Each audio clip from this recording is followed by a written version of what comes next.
Olá pessoal, bem-vindos a mais um programa da nossa série Mundo Debate. Vamos retomar aqui o segundo semestre de 2023. Sejam todos bem-vindos, fiquem à vontade para enviar sugestões, críticas e tudo mais. Então, eu sou o professor Marcelo Corrêa, mais uma vez aqui pelo Singularando Vestibulares. Vamos falar aqui sobre um tema que com certeza é muito importante para os nossos grandes vestibulares. Tá?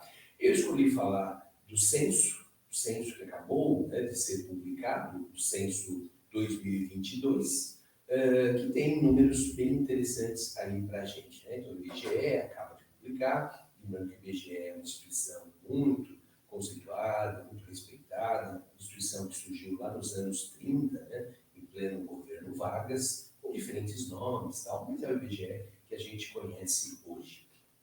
E o censo, olha aqui essa matéria, né, do portal G1. Censo do IBGE, 2 pontos, taxa de crescimento anual da população brasileira atinge menor nível da história. Só aqui, né, uma informação importante. Menor nível da história da nossa taxa de crescimento. Publicado quando? No mês aí de junho, final de junho, né, agora de 2023. Então, claro, um assunto bem legal para a gente. Tá? Vamos lembrar uma coisa, vamos lembrar que o IBGE ele faz o censo, que não é uma amostragem, o censo é uma coleta de dados de porta em porta. Essa coleta é feita de 10 em 10 anos. Não é o período ideal. O ideal seria de 5 em 5 anos. Eu sei que tem países que conseguem fazer isso, né, de 10 em 10 e tem um ótimo resultado, mas são países, né, com populações menores, populações já num estágio muito mais avançado, aí, né, com relação à renda, infraestrutura como um todo e tal. O Brasil em sonhos pela desigualdade, seria interessante fazer pelo menos de 5 em 5, mas a gente vê que não é possível, não temos recursos financeiros para isso. Lembrando que em 1990 não teve o censo. Né? Você vê alguns números por aí, e ao invés de 90 aparece 91. Motivo? Greve. Uma greve dos funcionários do IBGE. Inclusive, em 91, quando foi feito o censo, teve greve também. Só que dessa vez, greve dos recenseadores, aqueles que são contratados temporariamente, né? E que agora, por exemplo, passaram por nossas casas. Então, a qualidade do censo 91 é sofrível. Né? 2000 em 2000 teve o censo, 2010, né, como previsto. Havia uma previsão do censo de 2015, não teve. Né? No final, acabaram cortando a verba destinada ao IBGE, não teve o censo. 2020 não teve, em função, obviamente, da pandemia. Né? Então, no início de 2020 foi decretada a pandemia. Né? Então, não teve o censo, não teve a menor condição. Em 2021, muitos países fizeram o seu censo, né, em 2021, o Brasil não, por falta, novamente, de recursos. E foi feito em 2022. O IBGE confirma a qualidade do censo, mas que o prazo acabou se estendendo pela escassez de recurso financeiro mesmo. Tá? Em alguns casos, até mesmo falta de mão de obra, né, indisponibilidade de recenseadores para esse trabalho temporário, mas, no geral, o mais importante, falta de recursos. E não houve tempo hábil para, devido à escassez de funcionários, de recursos, né, não houve tempo hábil para a obtenção dos dados ao longo de 2022. Por isso que parte dos dados foram registrados somente agora em 2023. Mas você vê que o IBGE publica o censo 22. Por quê? Porque a maior parte dos números foram coletados em 22. Bom, pela primeira vez, o IBGE fez o levantamento dos territórios indígenas, fez o levantamento dos quilombolas. Esses números o IBGE está começando a liberar agora. A gente vai ver aí, nos próximos meses, novos números sendo liberados. Mas já tem coisas bem interessantes para a gente. Ainda nessa matéria aqui do G1, vamos lá no subtítulo. Dados mostram que a população brasileira tem aumentado, mas no ritmo mais lento em 150 anos. Então, nós temos um histórico de 150 anos de coleta de dados. Claro que o IBGE não, o IBGE é dos anos 30, mas ao longo de todo o nosso histórico, nós nunca vimos um ritmo de crescimento tão lento como nós verificamos agora. O IBGE fez um belo trabalho, eles conseguiram passar em mais de 95, 6% dos domicílios. O resto vai na estimativa. Tá? Mas olha aqui essa outra matéria, também do mês de junho, finalzinho de junho, né? Censo 2022, como eu disse, né? Brasil tem 203 milhões de habitantes, 4,7 milhões a menos que a estimativa do IBGE. Né? Espera lá, como é que funciona? Bom, vamos lembrar, o IBGE passou em nossas casas em 2000, 2010 e agora 22. Mas e esse período todo, como é que fica? Anualmente é feito uma atualização. Então, por exemplo, tínhamos o censo de 2010, em 2011 fizemos uma pesquisa amostral, chama Pesquisa Nacional de Amostragem Domiciliar, PNAD. Né? E com uma amostra, eu posso fazer uma atualização dos dados coletados no ano passado. Isso funciona muito bem. Né? Estatística é algo sério, é algo que tem toda uma metodologia para chegar nos números, né, que os estatísticos chegam. Então é possível, sim, fazer uma atualização. Agora, 1 ano, 2 anos, 3 anos, sabe? É atualização em cima de atualização. Quando dá uns 5 anos, já começa a ficar um negócio assim um tanto duvidoso. Mas você segue a metodologia. Aqui está dizendo que o Brasil tem 203 milhões, 4,7 milhões a menos da estimativa. Mas não é bem assim não. Antes de começar a coleta de dados, né, começou em 22, né, isso. Antes de começar, nós estávamos só com as estimativas. E nós tínhamos uma primeira estimativa que a população brasileira em 2020 seria de 215 milhões. Olha a estimativa que nós tínhamos. Isso eu estou falando de 2017, 18. A estimativa para 2020, imaginávamos isso, né? Quando chegarmos em 2020, nós vamos constatar uma população de 215 milhões. Quando o IBGE coletou parte dos dados no ano de 1922, o IBGE fez um ajuste. E aí, aquele valor de 215 milhões foi reduzido para 207,7, 208 praticamente milhões de habitantes. Né? Quando o IBGE coletou 100% dos dados, ou 90 e tantos por cento dos municípios, aí já não é atualização, agora são dados absolutos. 203 milhões. Mas imagina o erro, aquilo que já foi estimado em 215 milhões para 2020. Constatamos 203 milhões em 2022. É um erro, né? Grosseiro, é algo urgente. Né? O IBGE precisa se equipar o quanto antes para poder fornecer números consistentes. Esses números são cruciais, por exemplo, para o orçamento. Existe um fundo chamado Fundo de Participação dos Municípios.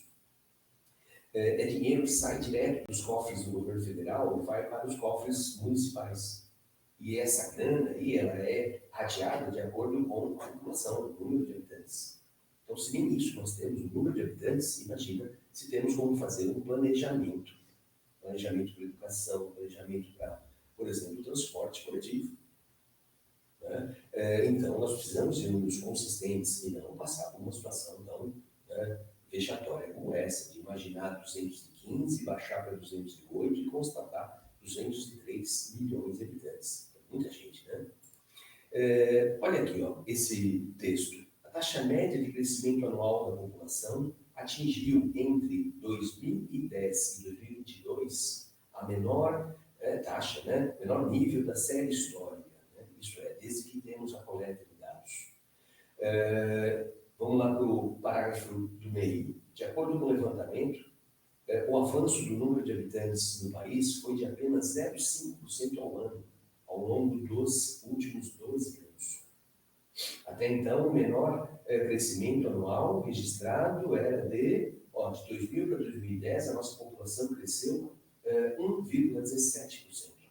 1,17% ao ano, e agora está crescendo o quê? Metade. Menos da metade. Agora, espera aí, ao longo de 12 anos, Mas com certeza, hoje, a nossa taxa de crescimento, 2023, é menor do que 0,52. Porque é uma tendência que nós estamos verificando de uma forma muito acelerada. A população está crescendo, em média, 0,52% nesse intervalo de 12 anos. Agora, com certeza, lá no comecinho, 2011, 12, 13, estava um pouco acima. E hoje já está um pouco abaixo. Isso preocupa. Né? Preocupa por quê? Porque isso se traduz num envelhecimento rápido da nossa população. Logo, logo o IBGE vai soltar novos números, que tem que atualizar, claro. Nós temos uma estimativa de quando a nossa população vai parar de crescer, aí ela vai ficar estagnada por um período e ela vai começar a diminuir em números absolutos. Nós tínhamos essa estimativa para 2032. Certamente, com esses números, essa estimativa vai cair de forma significativa. Então, a nossa população está envelhecendo muito mais do que nós imaginávamos. Será que nós estamos preparados? Será que a nossa infraestrutura? Será que a nossa rede de hospitais? Será que o transporte público?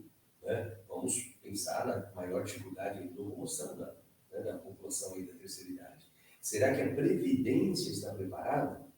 Então, tem muita coisa urgente para ser analisada agora, analisada com números bem consistentes. Né? A gente fica falando muito aí do envelhecimento da Europa, do envelhecimento do Japão, da China, né? Tivemos já um papo nosso, né, sobre isso. Né? A Índia hoje tem uma população que já supera a população chinesa. Só que a nossa população também está envelhecendo bastante. Né? Olha aqui, ó, nós temos números, né, ao longo dessa série histórica, fora o período, que antes o censo era feito num intervalo muito maior, né? Mas fora esse período aí que remete aos anos 30, né, que tivemos uma queda, que foi lá o censo de 2020, depois só o censo de 2040. A década de 30 foi uma década muito difícil para todo mundo, mas passado os horrores aí dos anos 30, da Segunda Guerra, né, nós estamos verificando uma taxa de crescimento que vem caindo, mas agora ela cai de forma bem consistente.